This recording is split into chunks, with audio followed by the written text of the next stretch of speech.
Bismillahirrahmanirrahim.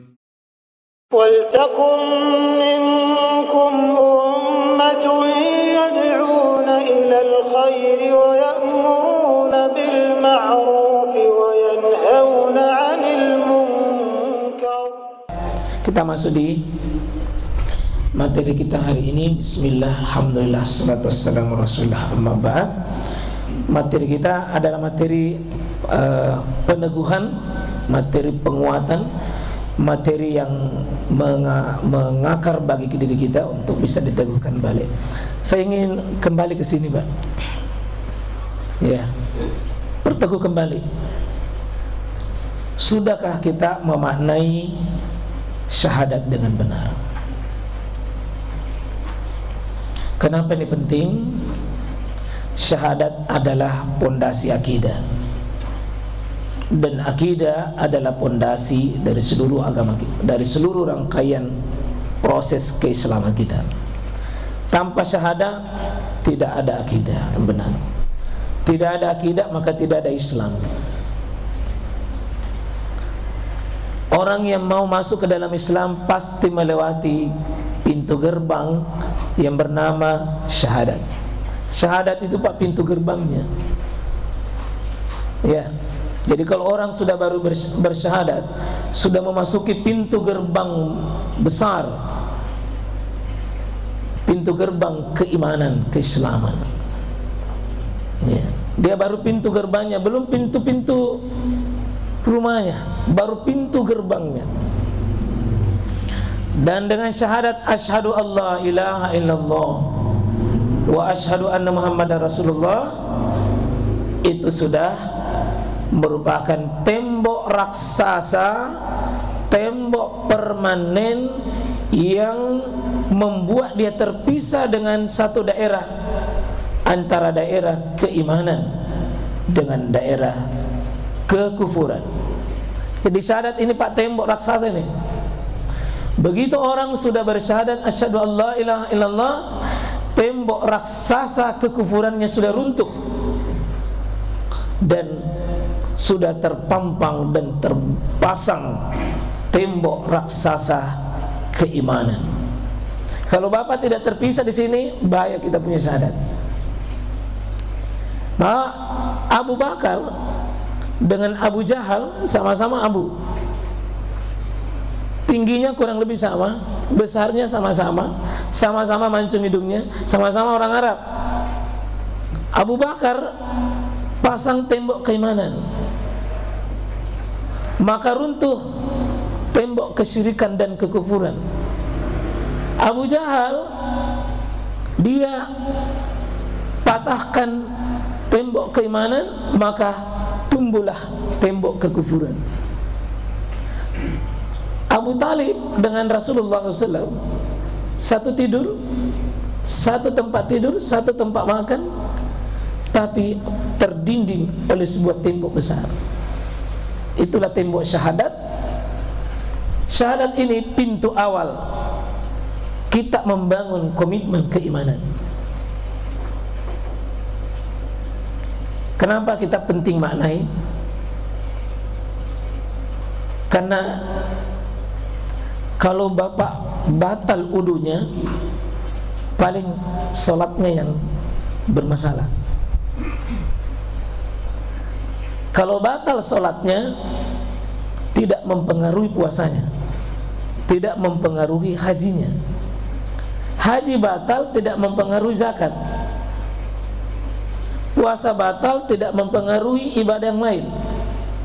Tapi kalau ini yang batal, syahadat yang batal, maka seluruh ibadah yang dibangun di atas Islam juga batal. Karena ini komitmen awal, ini janji awal, ini sumpah awal, ini kalimat yang memulai pintu keimanan. Maka syahadat itu, Pak, bukan kalimat biasa. Kalimat yang membuka surga, menutup neraka. Tak ada surga kecuali dengan syahadat. Tidak akan tertutup neraka tanpa syahadat. Langit, bumi tercipta karena Allah ingin buktikan syahadat. Diadakan manusia karena ini syahadat. La ilaha illallah. Asyhadu Allah ilaha illallah, asyhadu anna Muhammadar Rasulullah. Baik, ini diambil dalil dari sini. Di setiap membangun sebuah pemahaman, dari mana pemahaman kita itu dibangun? Start Quran, start hadis. Paling tidak start dari pemahaman yang kokoh. A'udzubillahi minasyaitonirrajim. Alam tara kaifa? Tidakkah engkau melihat? Kalau kata tatara begini Pak, aslinya adalah tara panjang, tapi karena ada mim, ini ada lam, maka dimakzum, dibuat di sini, dibuang huruf panjangnya. Ya. Kalau ada lam bertemu dengan kata kerja di sini, maka dibuang huruf panjang. Dia harus membaca. Aslinya tara, tapi kalau dibaca ada lam, alam tara. Tidakkah engkau melihat? Tidakkah kau perhatikan? Tidakkah kau renungkan? Tidakkah engkau pikirkan? Tidakkah engkau tadabburi? Tidakkah engkau saksikan? Berputar kata di sini. Disuruh lihat, suruh pandang, suruh saksikan, suruh tadabburi, suruh renungkan. Apa itu? Kaifa daraballahu masalan. Bagaimana Allah membuat sebuah perumpamaan, Allah membuat sebuah misal, Allah membuat sebuah misal. Jadi misal, contoh, Allah suruh, tidakkah kau perhatikan contoh yang Allah buat? Jadi Allah itu sering sekali pakai kata-kata contoh dalam Al-Quran, kurang lebih 50 kali. Kalau kita buka lembaran pertama Quran sampai terakhir, kurang lebih 50 ayat-ayat misalun. Apa fungsinya Pak? Misal itu kalau seorang guru, seorang dosen, seorang mubalik, seorang tua cerita, kalau dia pakai contoh sesuatu yang tidak jelas menjadi jelas, abstrak menjadi konkret. Syahadat tadi, syahadat itu masih abstrak. Tapi kalau diwujudkan dalam bentuk contoh, maka dia akan nampak mudah, konkret. Apa contoh yang Allah buat? Kalimatan thayyibatan, kalimat yang baik, kalimat kata-kata yang baik. Bagaimana kata-kata yang baik itu? Kasajaratin thayyibah, seperti pohon yang baik. Jadi Allah bikin kalimat, itulah asyhadu alla ilaha illallah. Itulah kalimat thayyibah. La ilaha illallah itu Pak, nama lainnya kalimatun thayyibah. Ada 6 namanya. Sering disebutkan kalimatut tauhid, sering juga disebutkan kalimatul ikhlas, sering juga disebut kalimatut taqwa, sering juga kalimat iman, kalimatun atau kalimatan thayyibah, yang baik.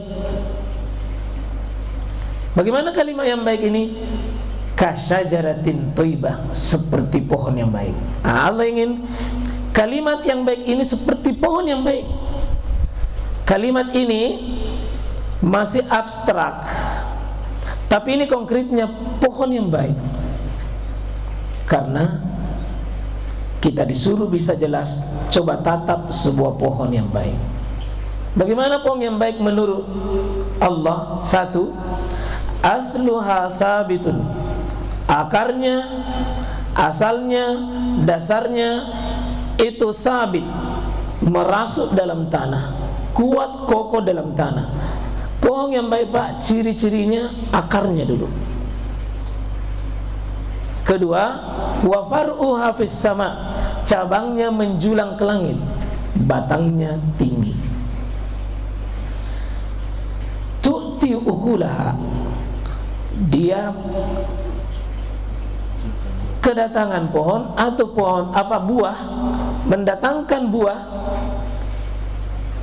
kullahinin, itu setiap waktu atau setiap musim, biizni rabbiha, dengan izin Rabbnya. Artinya buahnya lebat, akarnya bagus, pohonnya bagus, buahnya pun lebat. 3 cirinya: akar, batang, dan buah. Kira-kira kalau bahasa saya sederhana, aslu hasabit ini akidah, wa far'uha fis sama, ini ibadah. Ibadah. Tu'ti ukulaha kullahinin, akhlak dan muamalahnya. Akhlak dan muamalahnya. Pohon yang baik, akar, batang, buah. Akarnya bagus, batangnya bagus, buahnya bagus. Bisa kira-kira Pak ada pohon yang menghasilkan buah banyak tanpa akar? Kira-kira ada batang, ada buah yang bisa menghasilkan tanpa akar? Ada? Belum ada? Ada batang tinggi sekali tapi akarnya kecil sekali? Susah juga. Itu yang Allah suruh renungkan. Kalau mau mudah menikmati bangun sholat subuh, ibadah bagus, rasa lezat itu pergi ke masjid, maka bangun akarnya pohon itu, akidah. Tidak ada orang bisa bangun Pak sholat subuh dengan bagus, itu rutin dan terus bagus, kalau tidak dimulai dengan akidahnya bagus. Tidak bisa. Karena itu Nabi membangun ini akarnya pohon Pak, kalimat pohon tadi aslu hasabit itu 13 tahun khusus memupuk akar. 13 tahun khusus pupuk akar itu 13 tahun Pak, memelihara akarnya di pohon, kalimatun atau kalimatan thayyibah. Betapa pentingnya Pak akar akidah seseorang itu sudah dipelihara.